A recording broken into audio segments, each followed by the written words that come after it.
أرأيت الذي يكذب بالدين فذلك الذي يدع اليتيم ولا يحض على طعام المسكين فويل للمصلين الذين هم عن صلاتهم ساهون الذين هم يراءون ويمنعون الماعون صدق الله المولانا العظيم وصدق رسوله النبي الكريم ونحن على ذلك لمن الشاهدين والشاكرين والحمد لله رب العالمين اللهم صل على محمد وعلى آل محمد كما صليت على إبراهيم وعلى آل إبراهيم إنك حميد مجيد اللهم بارك على محمد وعلى آل محمد كما باركت على إبراهيم وعلى آل إبراهيم إنك حميد مجيد الحمد لله রব্বুল আলামিনের দরবারে অসংখ্য অগণিত শুকরিয়া যে আল্লাহ রব্বুল আলামিন সালাতুল ইশা জামাতের সাথে আদায় করার পর কিছু সময়ের জন্য কোরআনের মাজলিসে বসার তৌফিক দিয়েছেন, এই জন্য আমরা বলি আলহামদুলিল্লাহ। সম্মানিত উপস্থিতি, আল্লাহ রব্বুল আলামিনের দয়া এবং ইহসান, রব্বে কারীমের বড় দয়া যে আমরা ধীরে ধীরে ছোট ছোট সূরাগুলো আলহামদুলিল্লাহ মোটামুটি সূরা ফাতিহা থেকে শুরু করে প্রায় 9টি সূরা নিয়ে আমরা আলোচনা করেছি। গত 2 জুমা থেকে আমাদের সূরাতুল মাউন নিয়ে আলোচনা চলছিল। কোরআনুল কারীমের 108 নম্বর সূরা সূরাতুল মাউন। আল্লাহ রাব্বুল আলামিন যদি তৌফিক দান করেন আজকেই আমরা সূরাতুল মাউনের আলোচনা খতম করব ইনশাআল্লাহ তাআলা। তো আমরা আমাদের মূল আলোচনায় যাওয়ার পূর্বে আসুন আমরা একটু সূরাতুল মাউনের বাংলা অর্থটা একটু জেনে নিই। অর্থ জানার আসলে বিশেষ একটা ফায়দা হলো, নামাজের মধ্যে দাঁড়ালে অনেক সময় মন এদিক ওদিক ছুটাছুটি করে, শয়তান এসে ওয়াসওয়াসা দেয়। তো শয়তান যখন নামাজের মধ্যে ওয়াসওয়াসা দেয়, নামাজের মধ্যে মনোযোগী হওয়ার কয়েকটা পদ্ধতি আছে, তরিকা আছে। এর মধ্যে একটা হলো সহজ, আমাদের সকলের জন্য এটা, যারা অর্থ বুঝি না তাদের জন্য, যারা অর্থ বুঝে তাদের জন্য, যে তেলাওয়াতের সময় কোরআনের শব্দগুলোর দিকে বিশেষভাবে খেয়াল রাখা, যে আমি কোন শব্দগুলো তেলাওয়াত করছি। অর্থ তো আমি বুঝি না, কমপক্ষে শব্দগুলোর দিকে তেলাওয়াত করা। আলহামদুলিল্লাহি রাব্বিল আলামিন, এই শব্দগুলোর দিকে খেয়াল করে করে পড়া। হাদিসের মধ্যে আসছে, আম্মা জান আয়েশা বলেন, নবীজি যখন তেলাওয়াত করতেন মনে হয় যেন আল্লাহ নবী সাল্লাল্লাহু আলাইহি ওয়াসাল্লাম প্রত্যেকটা শব্দকে উচ্চারণ করে করে তেলাওয়াত করতেছেন। তা আমরা কমপক্ষে শব্দগুলোর দিকে মনোযোগ দেব। এর সাথে সাথে যদি ছোট ছোট সূরাগুলোর তরজমা জানি, আমি বাংলা অর্থটা জানি, অর্থের দিকে খেয়াল দিলে তো আমার নামাজের মধ্যে মনোযোগ পুরাপুরি আমার মনে হয় না আর এদিক ওদিক যাওয়ার কথা। কারণ অর্থের দিকে গেলে অনেক সময় ইমাম সাহেব তেলাওয়াতেই করতে পারে না ঠিকভাবে।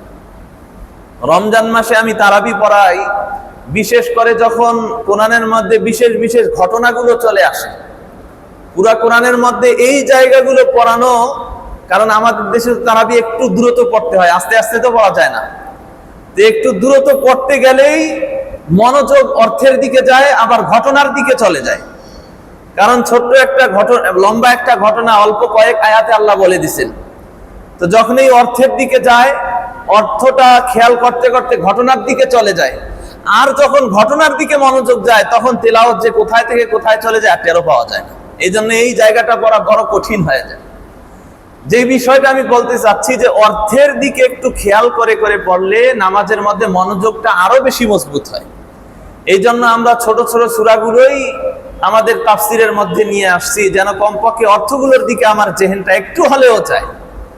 তাহলে সূরাতুল মাউনের প্রথম আয়াতের মধ্যে আল্লাহ রাব্বুল আলামিন অবিশ্বাসীদেরকে সম্বোধন করে বলছেন, অবিশ্বাসীদের ব্যাপারে নবীজিকে বলছেন, আরো আইতা, আপনি কি দেখেছেন ওই ব্যক্তিকে, আরো আইতাল্লাযী ইউকাযযিবু বিদ্দীন, যে ফলাফলকে অস্বীকার করে, যে ব্যক্তি তার কর্মফলকে কি করে, অস্বীকার করে। অর্থাৎ দুনিয়ার মধ্যে যে কাজগুলো করে এগুলোর যে একদিন ফলাফল দেওয়া হবে, এগুলোর যে একদিন নতিজা বের হবে, আল্লাহ তাআলা এই অনুযায়ী প্রতিদান দিবে, এগুলোকে অস্বীকার করে এই মানুষকে কি আপনি দেখেছেন? সে তো হলো ওই ব্যক্তি, হাযালিকাল্লাযী, সে হলো ওই ব্যক্তি আল্লাযী ইয়াদউল ইয়াতীম, যে এতিমকে ধমকি দেয়, এতিমদেরকে ধমক দেয়। ওয়ালা ইয়াহুদ্দু আলা তুআমিল মিসকিন, এবং মিসকিনদেরকে খাদ্য দানের ব্যাপারে উৎসাহ দেয় না। নিজে তো দেয় না, অন্য কেউ দিক এই ব্যাপারেও সে উৎসাহ দেয় না। ওয়ালা ইয়াহুদ্দু আলা তুআমিল মিসকিন ফাওয়াইলুল লিল মুসাল্লিন, দুর্ভোগ নামাজীদের জন্য, মুসল্লিদের জন্য, দুর্ভোগ ওই সকল সালাত আদায়কারীদের জন্য। ফাওয়াইলুল লিল মুসাল্লিন আল্লাযীনা হুম আন সালাতিহিম সাহুন, যারা তাদের নামাজের ব্যাপারে গাফেল। আল্লাযীনা হুম ইউরাউন, যারা লোক দেখানোর জন্য নামাজ পড়ে।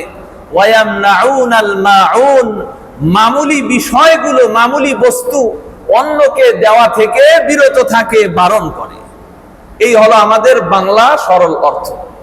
মুহতারাম হাজরিন, আমরা 3 নাম্বার আয়াতের মধ্যে আলোচনা রেখেছিলাম ওয়ালা ইয়াহুদ্দু আলা তুআমিল মিসকিন, পরকালকে অস্বীকারকারীদের একটা খারাপ বৈশিষ্ট্য হলো তারা মিসকিনদেরকে দান করার ব্যাপারে মানুষকে অনুৎসাহ দেয়, উৎসাহ দেয় না, অনুৎসাহিত করে। তাহলে এটা তো হলো পরকালকে অবিশ্বাসীদের একটা মন্দ বৈশিষ্ট্য। এখান থেকে আমাদের শিক্ষা হলো এই আয়াতগুলো থেকে যে কখনো কখনো ইমানদার মুসলমানদের মধ্যে এই সকল মন্দ বৈশিষ্ট্য আসতে পারে, যে নিজে ইমানদার মুসলমান, নিজেকে ইমানদার দাবি করে, অথচ মিসকিনদেরকে দান করার ব্যাপারে হাতটা বড় শক্ত হয়ে যায়। নিজে তো দান করেই না, অন্য কেউ দান করলে তাকে আবার বাধা দেয়, খবরদার দান করিও না, মানুষকে আবার অনুৎসাহিত করে। হাদিসের মধ্যে এসেছে আল্লাহর নবী সাল্লাল্লাহু আলাইহি ওয়াসাল্লামের ব্যাপারে হযরত আবু সাঈদ খুদরি রাদিয়াল্লাহু তাআলা আনহু বলেন, তোমরা মিসকিনদেরকে ভালোবাসো, মিসকিনদেরকে মহব্বত করো। সাহাবা ইকরাম আবু সাঈদকে বললেন, ভাই আবু সাঈদ, আপনি এই কথা কেন বলছেন? মিসকিনদেরকে ভালোবাসার কথা কেন বলছেন? দরিদ্র গরীব মানুষগুলোকে ভালোবাসার কথা আপনি কেন বলছেন? আবু সাঈদ খুদরি বলেন, কারণ আমি নবী আলাইহিস সালাতু ওয়াস সালামের জবান থেকে শুনছি আল্লাহর নবী বেশি বেশি দোয়া করতেন, আল্লাহুম্মা আহইনি মিসকিনা ওয়া আমিতনি মিসকিনা ওয়া আমিতনি মিসকিনা ওয়াহশুরনি ফি যুমরাতিল মাসাকিন। আবু সাঈদ খুদরি বলেন, আমি নবীর মুখে অনেকবার একটি দোয়া শুনেছি। আল্লাহর নবী দোয়া করতেন, আয় আল্লাহ, তুমি আমাকে মিসকিন রূপে দুনিয়ার মধ্যে জীবিত রাখিও। ওয়া আমিতনি মিসকিনা, যখন আমার মওত হবে তখনও যেন আমি মিসকিন থাকি। ওয়াহশুরনি ফি যুমরাতিল মাউত, কিয়ামতের দিন কঠিন মুসিবতের সময় যখন মানুষকে জমায়েত করা হবে, আমার হাসর, আমার নাসর যেন মিসকিনদের সাথে হয়। এই জন্য আবু সাঈদ খুদরি বলেন, নবীজি নিজের মিসকিন হওয়ার জন্য দোয়া করেছেন। তাহলে মিসকিন হতে না পারলেও যারা সম্পদশালী রয়েছে, যাদেরকে আল্লাহ রাব্বুল আলামিন সম্পদ দিয়েছে, তাদের দায়িত্ব হলো অন্তরের মধ্যে মিসকিনদের ব্যাপারে ভালোবাসা, দরিদ্র অসহায় গরিব মানুষদের ভালোবাসা অন্তরের মধ্যে রাখা। কেননা হাদিসের মধ্যে এসেছে নবী আলাইহিস সালাতু ওয়াস সালাম বলেন, একবার জান্নাত এবং জাহান্নামের মাঝে, জান্নাত এবং জাহান্নামের মাঝে তর্ক শুরু হয়েছে, বিতর্ক শুরু হয়ে গেছে। আপনার মনে প্রশ্ন হতে পারে, হুজুর জান্নাত আর জাহান্নাম আবার কথা বলতে পারে নাকি? আল্লাহু আকবার। হাদিসে নবীজি বলছেন, সহিহ হাদিস, জান্নাত এবং জাহান্নাম দুইজনে বিতর্ক শুরু হয়ে গেছে। আল্লাহ তাআলা চাইলে জান্নাত জাহান্নামকে কথা বলার শক্তি দিতে পারেন না? কোরআনের মধ্যে আছে, আমরা এই যে জমিনের মধ্যে বসে আছি, সূরা ইযা সুলজিলাতিল আরদু জিলজালাহা ওয়া আখরাজাতিল আরদু আসফালাহা ওয়া ক্বালাল ইনসানু মা লাহা ইয়াওমা ইযিন তুহাদ্দিসু আখবারাহা। এই জমিন কিয়ামতের দিন আল্লাহর সামনে মুখ খুলে সাক্ষী দেবে। ইয়াউমাইযিন তুহাদ্দিসু হাদ্দাসা ইউহাদ্দিসু মানে হলো কিছু বলা। যারা হাদিস বলে বলে হাদ্দাসানা অমুক, হাদ্দাসানা অমুক, অমুকে আমার কাছে বলছেন। ইউহাদ্দিসু, ওই দিন এই জমিন কথা বলবে আল্লাহ তাআলার সামনে, জমিন দাঁড়ায় বলবে আল্লাহ এই জমিনের মধ্যে বসে কোরআনের মহব্বত নিয়ে কিছু মানুষ আপনার কোরআনের মাজলিসে বসছিল, আমি তাদের পক্ষ হয়ে সাক্ষী দিচ্ছি সুবহানাল্লাহ। জমিন কথা বলবে, কারণ মুহতারাম হাজিরিন কথা বলার শক্তি দেন আল্লাহ। দেখেন আমাদের একটা জিহ্বা আছে, জবান আছে, মুখ আছে, এই জন্য আমরা কথা বলতে পারি। আমাদের চেয়ে বড় জিহ্বা নিয়ে গরু, উট, ভেড়া, দুম্বা, হ্যাঁ আপনার এই প্রাণীগুলোর জিহ্বা তো আমাদের চেয়েও বড় বড়, কিন্তু তারা কথা বলতে পারে না, কারণ আল্লাহ রাব্বুল আলামিন তাদেরকে কথা বলার শক্তি দেন নাই, আমাদেরকে আল্লাহ কথা বলার শক্তি দিয়েছে। তাহলে কিয়ামতের দিন হাদিসের মধ্যে এসেছে, নবীজি বলেন জান্নাত জাহান্নামের মাঝে বিতর্ক লাগছে। জাহান্নাম বলে আমি হলাম শ্রেষ্ঠ, আমার বেশি মর্যাদা, আমার ক্ষমতা বেশি, কারণ হলো আমার মধ্যে মুতাকাব্বিরিনরা আছে, আমার মধ্যে অহংকারীরা আছে, আমার মধ্যে দুনিয়ার বড় বড় প্রভাবশালী প্রতিপত্তিশালী বড় বড় বাদশাহদেরকে আমার মধ্যে রাখা হয়েছে, সুতরাং আমি জাহান্নাম হলাম শ্রেষ্ঠ।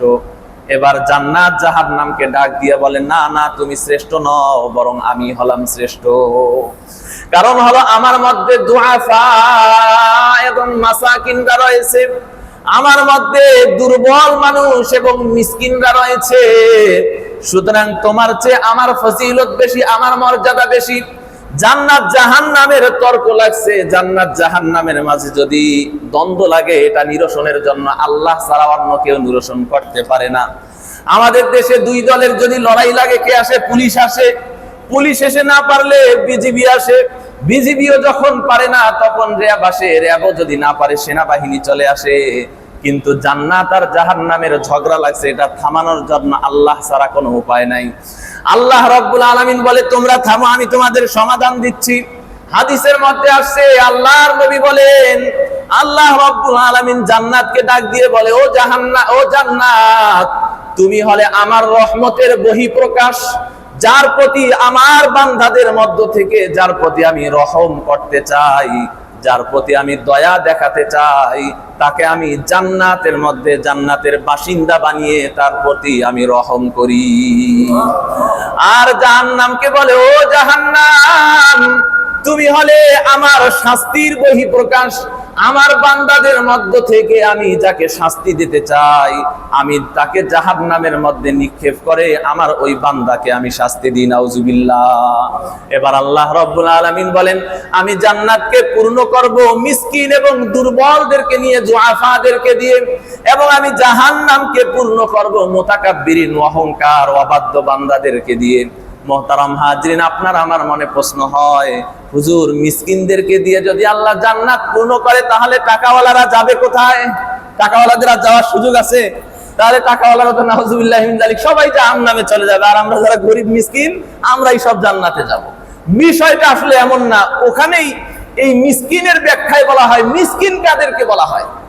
জুআফা শব্দের অর্থ তো হলো দুর্বল, অর্থের দিক থেকে দুর্বল, সম্পদের দিক থেকে দুর্বল, শারীরিকভাবে দুর্বল, দিনের উপর সে সবল থাকে, অটল অবিচল থাকে। আর মিসকিন হলো কারা? এই মিসকিনও বলা হয় যাদের কোনো কিছু নাই, দরিদ্র মানুষ। হাদিসের ব্যাখ্যায় বলা হয়, নবীজি বলেছেন, সাহাবা ইকরাম বলেন, এখানে মিসকিন দ্বারা উদ্দেশ্য হলো এক নাম্বার তো যারা গরিব তারা, এর সাথে সাথে যে সকল সম্পদশালী মানুষ, ক্ষমতাশীল মানুষ, যারা মিসকিনদের মহাব্বত অন্তরে রাখে এবং বিনয়ের সাথে চলে, অন্তরের মধ্যে অহংকার নাই, আল্লাহ রাব্বুল আলামিন তাদের মাধ্যমে জান্নাতকে পূর্ণ করবেন, সুবহানাল্লাহি ওয়া বিহামদিহি। তাহলে কোন সম্পদশালী ব্যক্তির অন্তরের মধ্যে যদি বিনয় থাকে, তাওয়াজু থাকে, তার মধ্যে যদি অহংকার না থাকে, মিসকিনদেরকে, গরিব দরিদ্রদেরকে দেখে যদি নাক না ছিটকায়, তাহলে এই মানুষটাও আল্লাহ রাব্বুল আলামিনের দয়া এবং ইহসানে জান্নাতে চলে যাবে, সুবহানাল্লাহি ওয়া বিহামদিহি। মুহতারাম হাজিরিন, এই জন্যই হযরত আবু যর গিফারি রাদিয়াল্লাহু তাআলা আনহু তিনি বলেন, আমার নবী আমাকে 7টি বিষয়ের নির্দেশ দিয়েছেন। আমারানি রাসূলুল্লাহ সাল্লাল্লাহু আলাইহি ওয়াসাল্লাম, হাদিসের মধ্যে এসেছে, আমার সহিহ ইবনে হিব্বানের হাদিস, আমারানি খলিলি বিসাবঈন, আমার প্রিয় নবী আমাকে 7টি বিষয়ের নির্দেশ দিয়েছেন। 1 নাম্বার, আমারানি বিহুব্বিল মিসকিনি ওয়াদ দুনুবি মিনহুম, নবীজি আমাকে বলেছেন তুমি মিসকিনদেরকে ভালোবাসবে এবং যারা গরিব রয়েছে, দরিদ্র রয়েছে, দরিদ্রদের কাছে কাছে তুমি যাবে। ভাইরা আমার, যারা অসহায় রয়েছে, দরিদ্র রয়েছে, মিসকিন রয়েছে, নবীজি বলেন 1 নাম্বার হলো তাদেরকে ভালোবাসবে, 2 নাম্বার হলো তাদের নিকটে চলে যাবে। দরিদ্রদের নিকটে গেলে কি ফায়দা? পরের নসিহতের মধ্যে এটা আল্লাহর নবী বলেন। নবীজি 2য় নাম্বার আমাকে নসিহত করেছেন, ওয়া আমারানি আন আনজুরা ইলা মান হুয়া মিন দুনি ওয়ালা আনজুরা ইলা মান হুয়া মিন ফাওকি।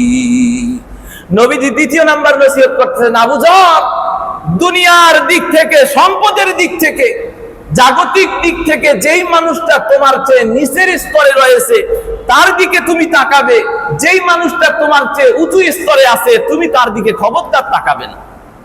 এই কথাটা কেন বললেন? মুহতারাম হাজিরিন, হযরত আব্দুল্লাহ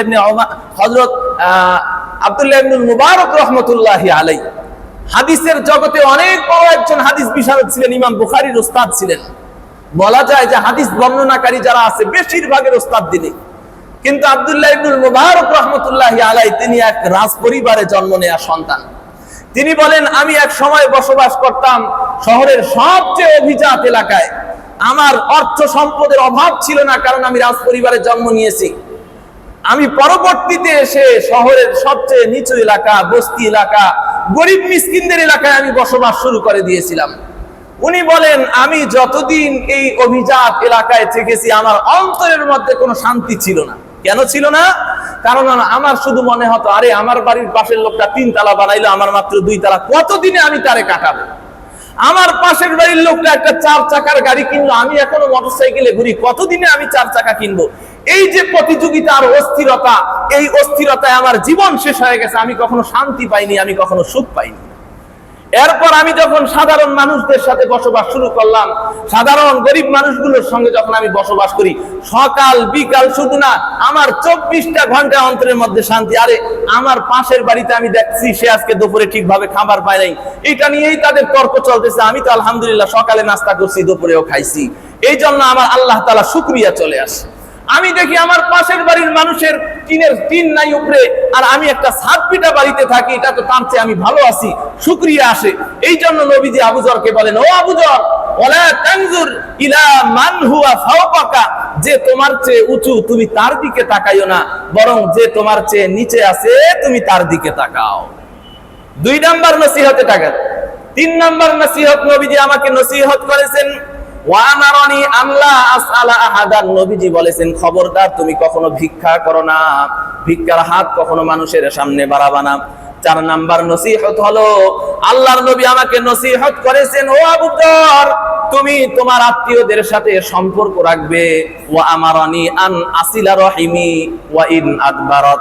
আমার আত্মীয়রা যদি আমার সাথে সম্পর্ক ছিন্ন করে, আমার চাচা আমার সাথে সম্পর্ক ছিন্ন করে দিয়েছে, আমার ফুফি আমার সাথে সম্পর্ক ছিন্ন করে দিয়েছে, আমার খালা আমার সাথে সম্পর্ক ছিন্ন করে দিয়েছে, আমার বাবা আমার সাথে কথা বলে না, সম্পর্ক ছিন্ন করে দিয়েছে, মুহতারাম হাজিরিন, আমার ভাই আমার সাথে কথা বলে না, সম্পর্ক ছিন্ন করে দিয়েছে। নবীজি বলেন, ও আবু বকর, তোমার সাথে যদিও সম্পর্ক ছিন্ন করে দেয়, তবুও তুমি আবু যর, তুমি তোমার আত্মীয়দের সাথে সম্পর্ক রক্ষা করো। 4 নাম্বার নসিহত হলো কি, আত্মীয়দের সাথে সম্পর্কের কথা বলেছেন। 5 নাম্বারে আমার নবী আমাকে বলেছেন, ওয়া আমারানি আন আকুলা হাক্কান ওয়া ইন কানা মুররা। নবীজি আমাকে বলেছেন, ও আবু যর, তুমি কথা বলবে, সত্য কথা বলবে, হক কথা বলবে, হক কথা বলা থেকে কখনো পিছপা হবে না। হক কথা যদিও তিতা হয়, শুনতে যদিও তিক্ত হয়, বলতে যদিও তিতা হয়, তোমার হক কথা বলার কারণে মানুষ যদি তোমাকে কটু কথাও বলে, খবরদার হক কথা বলা থেকে পিছে থাকবে না। 6 নাম্বারে আমার নবী আমাকে বলেছেন, আবু যর, ও আবু যর, তুমি অবশ্যই তোমাকে যদি দিন পালনের কারণে কেউ তিরস্কার করে, ওয়া আমারানি আল্লাহ আখাফা লাউমাতা লাইম। নবীজি আমাকে বলেন, দিন পালনের কারণে তোমাকে মানুষ তিরস্কার করে, তুমি নামাজ পড়ো 5 ওয়াক্ত, তোমার বন্ধু বান্ধবরা তোমাকে তিরস্কার করছে, আল্লাহর নবীর সুন্নাহগুলো রেখে দিয়েছো, দাড়ি রেখেছো, মানুষ তোমাকে তিরস্কার করে, আরে দাড়ি রেখে তো তুমি বুড়া হয়ে গেছো, দিন পালন করতে গিয়ে আমার প্যান্টটাকে আমি টাকনুর উপরে পরেছি, মানুষ আমাকে তিরস্কার করে, বলে তুই কি মোল্লা হয়ে গেলি নাকি? মুহতারাম হাজিরিন, আবু যর বলেন আমার নবী আমাকে বলেছেন দিন পালনের ক্ষেত্রে যদি কেউ তোমাকে তিরস্কার করে, এই তিরস্কারকে কখনো ভয় করবে না, বরং দিনের উপর অটল এবং সব সময় অবিচল থাকবে। সুবহানাল্লাহ। কয়টি নসিহত হইল? 6টি নসিহত হইল। 7ম নাম্বার নসিহত হলো আবু যরকে নবীজি বলতেছেন, ও আবু যর তুমি বেশি বেশি করে পড়বে লা হাওলা ওয়ালা কুওয়াতা ইল্লা বিল্লাহ, লা হাওলা ওয়ালা কুওয়াতা ইল্লা বিল্লাহ। আবু যরকে নবীজি বলছেন, আবু যর তুমি বেশি বেশি করে লা হাওলা ওয়ালা কুওয়াতা ইল্লা বিল্লাহ পড়বা। কেন? কারণ হলো লা হাওলা ওয়ালা কুওয়াতা ইল্লা বিল্লাহ, এটা হলো আল্লাহ রাব্বুল আলামিনের আরশের নিচের খাজানা, আল্লাহ তাআলার আরশের নিচের ভান্ডার হলো লা হাওলা ওয়ালা কুওয়াতা ইল্লা বিল্লাহ। সুবহানাল্লাহি ওয়া বিহামদিহি।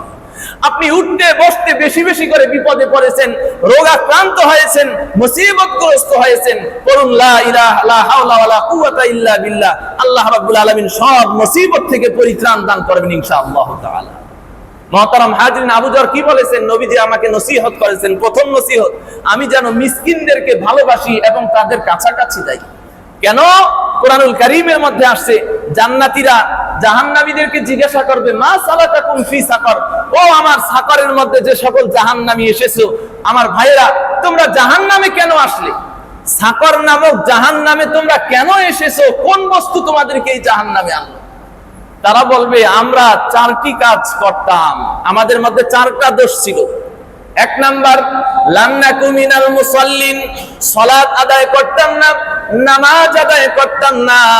ওয়া লাম নাকু মিনাল মুসাল্লিন ওয়া লাম নাকু নুতঈমুল মিসকিন, মিসকিনদেরকে খাবার দিতাম না, দরিদ্র অসহায় মানুষগুলো অভুক্ত থাকতো, আমার সম্পদের অভাব ছিল না, খাবারের অভাব ছিল না, আমি চাইলে তাদের অভাব দূর করতে পারতাম, আমি কখনো দরিদ্র গরিব মানুষগুলোকে খাবার দান করতাম না।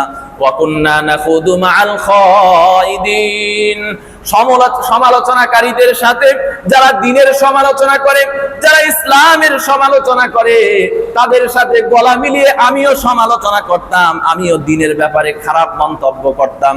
ওয়া কুন্না নুকাযযিবু বিয়াউমিদ্দিন, এবং আমি পরকালকে অস্বীকার করতাম, আমার অন্তরের মধ্যে পরকালের বিশ্বাস ছিল না। নাউজুবিল্লাহ।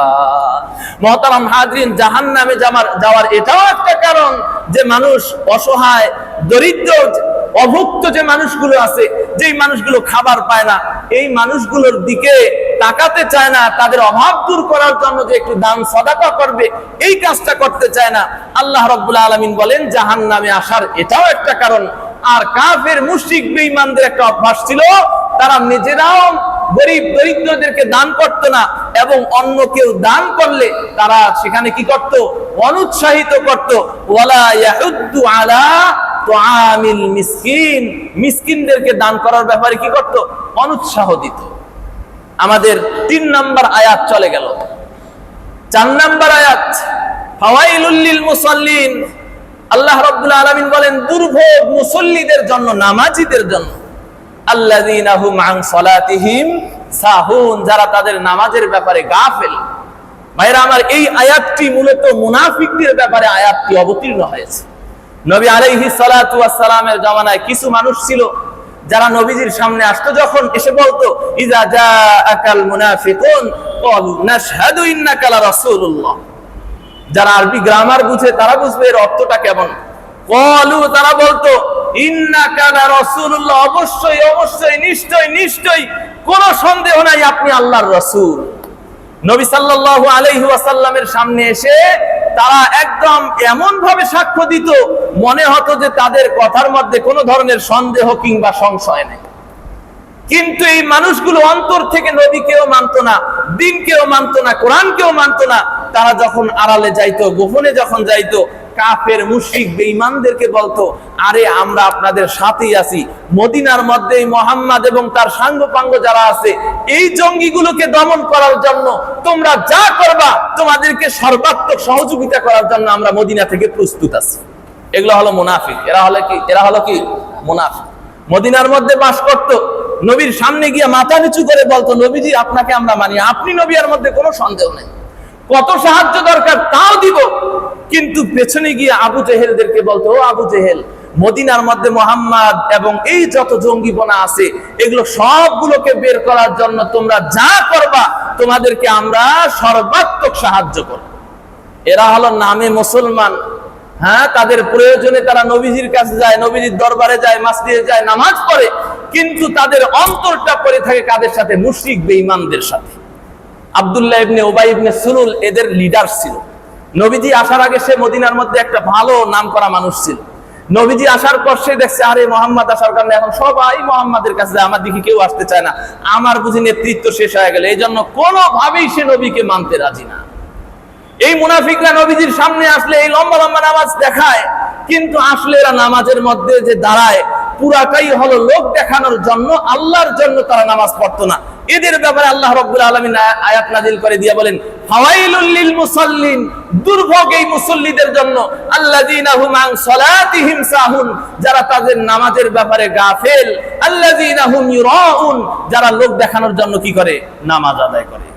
সূরাতুন নিসার মধ্যে আল্লাহ রাব্বুল আলামিন এদের ব্যাপারে বলেছেন, ওয়া ইযা কামু ইলাস সালাতি কামু কুসালা ইরাউনান নাস ওয়া লা ইয়াযকুরুনাল্লাহা ইল্লা কলিলা। আল্লাহ রাব্বুল আলামিন বলেন, তারা যখন নামাজের মধ্যে দাঁড়ায় যায়, অলসতার সাথে উদাসীনের মতো নামাজে দাঁড়ায়। দেখবেন কিছু মানুষ নামাজের মধ্যে আসবে, নামাজে কেমনে দাঁড়াইতে হয় তাও জানে না, এমন ভাবে আসে প্যান্ট টাকনুর নিচে চলে গেছে, বিপদে পড়া কোনো কারণে মসজিদের মধ্যে আসছে, হাতটা কোনো রকমে উঠায় আপনি হাত বাঁধছে অথবা আপনি হাত বাঁধছে, নামাজের মধ্যে কোনো কিছু বলে না, মুখ বন্ধ করে বসে আছে, কিচ্ছু জানে না, রুকুতে গিয়ে সাথে সাথেই উঠে পড়ে। আপনি অবাক হবেন, একবার এক লোককে দেখে আমি শেষ পর্যন্ত সহ্যই করতে পারলাম না, আমি পাশের জনকে বললাম, ভাই একটু দেখেন এই মানুষটাকে, আমার পরিচিত একজন, আমি বললাম, পরে এই ঘটনা আমি কাউকে শুনাইলে হয়তো বিশ্বাস করবে না, আপনি একটু দেখেন। রুকুতে গিয়ে, আমি উদাহরণটা কি দিয়ে দেবো, রুকুতে গিয়েই লাফ দিয়ে উঠতেছে। মানে এই লোকটা কোনো কারণে সম্ভবত মসজিদে নামাজ পড়তে ঢুকছে, রুকুতে গিয়ে যেন তার কারেন্ট শক করলে লাফ দিয়ে যেভাবে ওঠে ভাবে লাফ দিয়ে উঠতেছে, সিজদায় যাচ্ছে উঠতেছে, মানে তার 4 রাকাত নামাজ পড়তে 2 মিনিটও মনে হয় লাগে নাই, 1 মিনিটও লাগছে কিনা সন্দেহ। এই নামাজগুলো কেন করে? আল্লাহু আকবার। আল্লাহ তাআলা বলেন নামাজের ব্যাপারে গাফেল। ইবনুল কাইয়্যিম জাওযী রাহমাতুল্লাহি আলাইহি বলেন, নামাজি হলো 5 প্রকার, নামাজির স্তর হলো 5 প্রকারের স্তর রয়েছে। এর আগে আমি বলছিলাম, 1 নাম্বার নামাজি হলো সালাতুল মুআকাব, শাস্তিপ্রাপ্ত নামাজি, নামাজ পড়ে আবার আল্লাহর কাছে তাদের জন্য শাস্তি রয়েছে, নামাজ পড়ে এই মানুষগুলো জাহান্নামী হবে, সালাতুল মুআকাব। 2 নাম্বার হলো সালাতুল মুহাসাব, নামাজ পড়ে কিন্তু আল্লাহ রাব্বুল আলামিন এই নামাজীগুলোর ব্যাপারে ধমকি দিয়েছেন, এটা হলো সালাতুল মুহাসাব। 3 নাম্বার হলো সালাতুল মুকাফফার, আল্লাহ রাব্বুল আলামিন যাদের নামাজগুলো আদায়গুলোকে কবুল করে নেবেন। 4 নাম্বার হলো সালাতুল মাসাব, যাদেরকে আল্লাহ সওয়াব দান করবেন। 5 নাম্বার হলো সালাতুল মুকাররাবিন, যারা আল্লাহ তাআলার নৈকট্য ভাজন নামাজি। 1 নাম্বার নামাজির কথা বললাম, যারা নামাজও পড়বে আবার আল্লাহ তাআলা তাদেরকে জাহান্নামের, ইন্নাল মুনাফিকিনা ফিদ-দারকিল আসফালি মিনান নার। আল্লাহু আকবার। আল্লাহ আমাদেরকে মাফ করুক। আব্দুল্লাহ ইবনে উবাই ইবনে সুলুলের জানাজা তো নবীজি পড়াইছেন। আব্দুল্লাহ ইবনে উবাই ইবনে সুলুল নবীজির পিছনে এসে নামাজ পড়তো, লম্বা লম্বা নামাজ পড়তো, এবং তার দাফন হয়েছে নবীজির পোশাক পরায়া। তার ছেলে নবীজিকে গিয়ে বলে, ইয়া রাসূলুল্লাহ, একটা আপনার পোশাকটা দেন, আমার বাবাকে পরায়া দিই, যেন কমপক্ষে জাহান্নামের আগুন থেকে বাঁচে। কিন্তু এই আব্দুল্লাহ ইবনে উবাই ইবনে সুলুল মুনাফিকদের সর্দার ছিল, তাদের ব্যাপারে আল্লাহ তাআলা আয়াত নাযিল করে দিয়েছেন, ইন্নাল মুনাফিকিনা ফিদ-দারকিল আসফালি মিনান নার, জাহান্নামের সর্বনিকৃষ্ট এবং নিম্ন স্তরে থাকবে এই মুনাফিকরা। আল্লাহ আমাদেরকে হেফাজত করুন বলে আমিন। মুহতারাম হাজিরিন, 1 নাম্বার হলো সালাতুল মুআকাব, ওই সকল ব্যক্তি যারা ঠিকঠাক ভাবে উজুটাও করে না, নামাজের ওয়াক্তের কোনো খবর নাই, নামাজের রুকুনের কোনো খবর নাই, নামাজের মধ্যে কি পড়তে হয় জানে না, নামাজের মধ্যে রুকু কেমনে করতে হয় জানে না, নামাজ সম্পর্কে তার কোনো কিছুই নাই, শুধুমাত্র মানুষকে দেখানোর জন্য আসে। বাবা মারা গেছে, 3 দিন নামাজ না পড়লে মানুষ কি বলবে, হায়রে আর বাপ মরে গেছে তবু নামাজ পড়ে না, এই জন্য নামাজ পড়তে আসে। শুক্রবার একদিন মসজিদের মধ্যে না আসলে মানুষ বলবে তো বেঈমান হয়ে গেছে, এই জন্য নামাজের মধ্যে আসে। সবে বরাতের মধ্যে আসে, না আসলে মানুষ কি বলবে, এই জন্য আসে। বিপদে পড়লে শুধু নামাজে আসে, আর কোনোদিন নামাজের নামটাও মুখে নেয় না, তসলিম দিকেও যায় না। 5 বছর পর একবার করি 1 মাস নামাজ পড়ে, 5 বছর পর একটা মৌসুম আসে না, না আসে আমাদের দেশে। বলেন তো এটা কিসের মৌসুম? 5 বছর পর এটা কিসের মৌসুম? বার্ষিক মৌসুম তো হলো রমজান মাস। 5 বার্ষিক একটা মৌসুম আসছে, ভোটের মৌসুম। ভোটের মৌসুমে শাহজালালের মাজার যায়, এই মাজার যায়, এই মাজার যায়, নামাজের মধ্যে সবার আগে ভোট শেষ, আর খুঁজে পাওয়া যায় না। ভাইরা আমার, এটাই হলো বাস্তবতা। আপনি স্বীকার করেন না না করেন, কিন্তু এদের মধ্যে অনেক ভালো মানুষ আছে, নামাজি মানুষ আছে, সবাই এমন না। মোহতারাম হাজরিন, শুধুমাত্র যারা লোক দেখানোর জন্য নামাজ পড়ে, আল্লাহর জন্য নামাজ পড়ে না, মৌসুমি নামাজ পড়ে, নামাজের সাথে কোনো সম্পর্ক নাই, এই মানুষগুলো হলো সলাতুল মুনাফিকিন। এরা নামাজ আদায় করে আল্লাহ রাব্বুল আলামিনের কাছে শাস্তির যোগ্য। আল্লাহ হেফাজত করুন, বলেন আমিন। নামাজ আদায় করে, মাঝে মাঝে নামাজ পড়ে, কিন্তু ওই যে মানুষ দেখানোর জন্য, মানুষ আমাকে নামাজি বলুক, মানুষ আমাকে মুসলমান বলুক, এই জন্য নামাজ পড়ে, আল্লাহর জন্য নামাজ আদায় করে না। এই নামাজের আল্লাহর কোনো প্রয়োজন নাই। এটা হলো সালাতুল মুনাফিকিন। মুনাফিকরা এই সালাত আদায় করত, আল্লাহ কবুল করেন নাই, আল্লাহ ছুড়ে দিয়েছেন। 2 নাম্বার হলো সালাতুল মুহাসাব। নামাজ আদায় করবি কিন্তু আল্লাহ ধমকি দেবেন এদেরকে। এরা হলো ওই সকল ব্যক্তি নামাজের মধ্যে আসে, নামাজের মধ্যে দাঁড়ায় যায়, দাঁড়ানোর পর ইচ্ছাকৃতভাবে অন্তরটা ওয়াসওয়াসার মধ্যে ডুবায়া দেয়।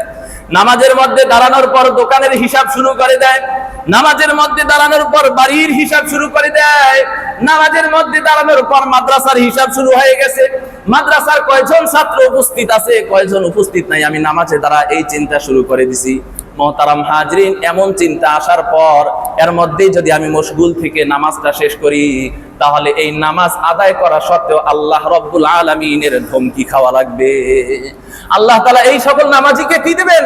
ধমকি দিয়ে হয়তো মাফ করে দিবেন, অথবা কিছু শাস্তি দিয়ে আল্লাহ তাদেরকে জান্নাতে পৌঁছায় দেবেন। কিন্তু তারা নামাজের আরকানগুলো আদায় করত, ওয়াক্ত মতো নামাজ পড়তো, ঠিকভাবে উজুও করত, কিন্তু নামাজের মধ্যে ওয়াসওয়াসা আসলে এগুলো দূর করত না, বরং এটার মধ্যেই সে মশগুল থেকে নামাজ শেষ করত। 2 নাম্বার। 3 নাম্বার হলো সালাতুল মুকাফফার। নামাজে দাঁড়ায় গেছি, দাঁড়ানোর সাথে সাথে দোকানের হিসাব চলে আসছে, আমি দ্রুত বললাম না, এই চিন্তা আমার করা যাবে না, আবার আমি নামাজের দিকে আমার মনোযোগটা নিয়ে আসছি। একটু পর আবার বাড়ির কথা চলে আসছে, বাড়ি থেকে বলছে আসার সময় ওষুধ নিয়ে আসবেন। কোন ওষুধ ভুলে গেছি, চিন্তা করতেছি, গ্যাসের ওষুধ না অন্য ওষুধ। চিন্তা আসার সাথে সাথে আমি বলছি, আরে আরে আমি তো নামাজের মধ্যে আছি। সাথে সাথে মনটাকে আবার নামাজের দিকে নিয়ে আসছি। মোটরসাইকেল বাইরে রাখছি, একটা মোটরসাইকেলের আওয়াজ হয়েছে, আমি চিন্তা করতেছি, আমারটাই বুঝি নিয়ে গেল। চিন্তা আসছে, আবার চিন্তা করতেছি, না না, আমি তো নামাজের মধ্যেই আছি। এমন অনেক সময় হয় না, না হয়? তাহলে এই যে এই নামাজটাকে বলা হয় সালাতও আদায় করছে, আবার শয়তানের সাথে যুদ্ধও করতেছে। নামাজও পড়তেছে, আবার শয়তানের সাথে যুদ্ধও চলতেছে। এটাকে বলা হয় সালাতুল মুকাফফার। আল্লাহ রাব্বুল আলামিন এই সকল বান্দাদেরকে তাদের নামাজের কারণে তাদেরকে ক্ষমা করে দিবেন, সুবহানাল্লাহি ওয়া বিহামদিহি। কারণ আমার নামাজের মধ্যে আমি কি করছি? পুরাটা টাইম আমি শয়তানের সাথে যুদ্ধ করছি। 4 নাম্বার হলো সালাতুল মাসাব। যেই নামাজের কারণে আল্লাহ রাব্বুল আলামিন অপরিসীম অফুরন্ত সওয়াব দান করেন, নেকি দান করেন। এটা হলো নামাজের মধ্যে শুরু থেকে শেষ পর্যন্ত বিকলবিন সালিম, মনোযোগ দিয়ে অন্তরটাকে নামাজের মধ্যে শুরু থেকে শেষ পর্যন্ত মনোযোগ দিয়ে নামাজ আদায় করে। এদিক ওদিক মন যায় না, নামাজের মধ্যে দাঁড়ায় গেছে, দুনিয়ায় কি হচ্ছে কোনো খবর নাই।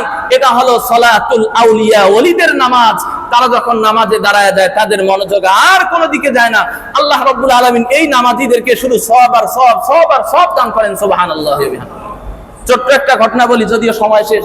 মুফতি শফি সাহেব রহমতুল্লাহি আলাইহির একবার একটা অপারেশনের প্রয়োজন হয়েছিল, কিতাবে আসসালামা তাকি উসমানী সাহেবের কিতাবে আসছে। তো উনি কোনোভাবেই ডাক্তারকে কাটতে দিবেন না ওনার দেহ, এবং উনি কাটতে দিবেন না। উনি বলছে যে আমাকে বেহুশ করতে দিব না, আমি অজ্ঞান হতে পারবো না, আমি শুধু ঘুমের ক্যান্সার, আমি সবসময় জিকিরের মধ্যে থাকি, তুমি আমাকে অজ্ঞান করবা সম্ভব না, আমার অপারেশন করার কোনো প্রয়োজন নেই। সবাই বুঝাচ্ছে, না আপনার এই অপারেশনটা করতেই হবে, না হলে বড় সমস্যা হবে, আপনি একটু জন্য রাজি হয়ে যান। উনি বলেন যে কি করতে হবে? বলছে যে আপনার এটা কাটবে, শুধু কাটার পর এটা বের করে ফেলে দিয়ে আবার সেলাই দিয়ে একটা ব্যান্ডেজ দেবে। উনি বলছে আমাকে বেহুশ করার প্রয়োজন নাই, আমি নামাজে দাঁড়াচ্ছি, 2 রাকাত নামাজ পড়বো, এর মধ্যে যদি তোমরা করতে পারো করবা, না হলে আমি আর অপারেশন করতে দিব না। আমার ভাইয়েরা, মুফতি শফি সাহেব রহমতুল্লাহি আলাইহি খুব দূরের মানুষ না, এই তো আমার গত শতকের মানুষ, আল্লামা তাকি উসমানী সাহেবের আব্বা। নামাজের মধ্যে দাঁড়ায়া গেছে, 2 রাকাত নামাজ শেষ করে সালাম ফিরায়া তাকি উসমানীকে ডাক দিয়া বলে, ও তাকি, তুমি না বললা নামাজে দাঁড়াইলে নাকি আবার অপারেশন করবে? কই অপারেশন করলো? আমার কাটাকাটি করলো না তো, ওষুধও তো দিল না। তাকি উসমানী সাহেব মুচকি হাসি দিয়ে বলে, আব্বা জান, আপনার অপারেশন শেষ হয়ে গেছে, দেখেন আপনার দেহের মধ্যে ব্যান্ডেজ লাগানো হয়ে গেছে, সুবহানাল্লাহ। এটাকে বলা হয় সালাতুল আউলিয়া। ওলিরা নামাজের মধ্যে দাঁড়ায় যায়। সাহাবীদের ঘটনা আপনি পাবেন, নামাজে দাঁড়ায় গেছে, তীর লাগছে, রক্ত পরে রক্তাক্ত হয়ে গেছে, সাহাবী নামাজ ছেড়ে দেয় না। এটা হলো সাহাবীদের নামাজ, আল্লাহর ওলিদের নামাজ। 4 নাম্বার, এই ধরনের নামাজ যারা পড়ে তাদেরকে আল্লাহ রাব্বুল আলামিন বেহিসাব সওয়াব দান করতে থাকেন। 5 নাম্বার হলো সালাতুল মুকাররাব, নৈকট্য ভাজনদের নামাজ। তারা যখন নামাজের মধ্যে দাঁড়ায় যায়, যখনই আলহামদুলিল্লাহি রাব্বিল আলামিন শুরু করে দেয়, তারা যেন দুনিয়ার মধ্যে থাকে না, সরাসরি আল্লাহর সাথে কালাম শুরু করে দেয়। সরাসরি আল্লাহর সাথে এমন ভাবে কালাম শুরু হয়ে যায়। ইশার নামাজ পড়ে নামাজে দাঁড়ায় গেছে, ফজর পর্যন্ত দাঁড়ায় থাকছে, পা ফুলে গেছে, কোনো টেরও পায় নাই। আল্লাহর সাথে কথা বলতে এতটা মজা, এটা কি আর ছাড়তে পারে? আল্লাহর সাথে সারা রাত কথা বলে, আল্লাহর সাথে কালাম হয়, এটা আমাদের মতো মানুষদের সম্ভব না। এটা হলো সালাতুল আম্বিয়া, এটা হলো নবীদের নামাজ, আল্লাহর রাসূলদের নামাজ। মুহতারাম হাজিরিন, কমপক্ষে আমাদের 3 নাম্বারটা অর্জন করতে হবে, অর্থাৎ নামাজের মধ্যে মনোযোগ এদিক ওদিক গেলে সাথে সাথে কি করতে হবে? আমার মনটাকে ফিরিয়ে আনতে হবে এবং আমার যুদ্ধ করতে হবে। 1 নাম্বার তো হলো আমি নামাজ ছাড়বই না, কারণ নামাজ ছেড়ে দেয়া, মুহতারাম হাজিরিন, নবীজি বলেন কুফর এবং ঈমানের মাঝে পার্থক্য হলো তরকুস সালাত, নামাজ ছেড়ে দেয়া। এই জন্য তো মুনাফিকরা নামাজ ছাড়তো না, তারা নামাজ পড়তে যাইতো, কারণ তারা জানে নামাজ না পড়া মানে হ্যাঁ এই লোক বেঈমান, মুসলমানই না। তাহলে আমার প্রথম কাজ হবে আমি নামাজেই ছাড়বো না। নামাজ এটা হলো ইমাদুদ্দিন। এই পুরা বিল্ডিং এর প্রাসাদের যত স্তম্ভ আছে, খুঁটি আছে, এগুলো সবগুলোকে যদি ভেঙে ফেলানো হয়, মসজিদের কোনো অস্তিত্ব থাকবে? নবীজি বলেন সালাত হলো দ্বীনের স্তম্ভ, যদি কেউ এই সালাতকে শেষ করে ফেলে তার দ্বীনটাই নষ্ট হয়ে যাবে। এই জন্য সালাত কোনো অবস্থাতেই ছাড়বো না, কোনো অবস্থাতে ছাড়ার সুযোগও নাই। আপনি এমন জায়গায় আছেন পবিত্র হওয়ার কোনো সুযোগ নাই, আপনাকে শরীয়ত বলে আপনার পবিত্র হওয়া লাগবে না, আপনি অপবিত্র অবস্থায় নামাজ পড়েন। পানি ব্যবহার করতে পারেন না, মাটি একটু মুছে নামাজ পড়েন। আপনি দাঁড়াইতে পারেন না, বসে পড়েন, বসে পারেন না, শুয়ে পড়েন, তবু নামাজ পড়েন। সফরে আছেন, নবীজি বলেন কষ্ট হয়, ঠিক আছে, সফরে গিয়ে 2 রাকাত নামাজ পড়ো, তবু নামাজ পড়ো, নামাজ ছাড়ার কোনো সুযোগ নেই। 1 নাম্বার আমি নামাজ ছাড়বো না। 2 নাম্বার আমার সর্বাত্মক চেষ্টা থাকবে আমি জামাতকে কখনোই মিস দিব না, আমি জামাত ছাড়বো না। নবীজি কত ভয়ঙ্কর কথা বলেছেন, জামাত হলো সুন্নতে মুআক্কাদা, মানে ওয়াজিবের পর্যায়ে। নবীজি বলেন আমার তো মনে চায় আমি মেহরাবের মধ্যে একজনকে ইমাম বানায়া মহল্লায় মহল্লায় ঘুরি আর দেখি যারা জামাতে আসে নাই, এদের বাড়িগুলোতে আমি আগুন দিয়ে জ্বালিয়ে দিই। কতটা ভয়ঙ্কর কথা বলেছেন। মুহতারাম হাজরিন, নবীজি বলেছেন তোমরা দেখবা ঈশার নামাজ আর ফজরের নামাজে কারা আসে না। ঈশার নামাজ আর ফজরের নামাজ মুনাফিকদের জন্য বড় কষ্টকর। এই জন্য মুহতারাম হাজরিন, আমাদের প্রত্যেকের জামাতের ব্যাপারে গুরুত্ব দিতে হবে। আমি জামাতকে যেন গুরুত্বহীন করে না দিই। আমার জামাত যদি গুরুত্বহীন হয়ে যায়, আমার দ্বীন দুর্বল হয়ে যাবে। আমার জামাত যদি গুরুত্বহীন হয়ে যায়, মুসলমানদের ঐক্য এবং ভিতটাই নষ্ট হয়ে যাবে। সাথে সাথে 3 নাম্বার যে কথাটা আমি বলেই শেষ করে দিচ্ছি, এটা হলো নামাজের আরকান গুলোর ব্যাপারে আমার সতর্ক হতে হবে। নামাজের মধ্যে তেলাওয়াত করতে হয়, যতটুকু তেলাওয়াত করা ফরজ ততটুকু কমপক্ষে আমি বিশুদ্ধভাবে শিখবো। নামাজের ফরজ কোনগুলো? দাঁড়ানো, রুকু করা, সিজদা করা, এই যে তেলাওয়াত করা বিষয়গুলো আছে, পবিত্রতার বিষয়গুলো আছে, এই বিষয়গুলো কি সুন্দরভাবে শিখে নেয়া। আমি যদি এভাবে নামাজ আদায় করতে পারি, আল্লাহ রাব্বুল আলামিন বলেন এইভাবে যদি কেউ সালাত আদায় করতে পারে, ইন্নাস সালাতা তানহা আনিল ফাহশাই ওয়াল মুনকার, এই সালাতটাকে সব ধরনের অশ্লীলতা এবং সব ধরনের অনৈতিক কাজ থেকে বিরত রাখবে।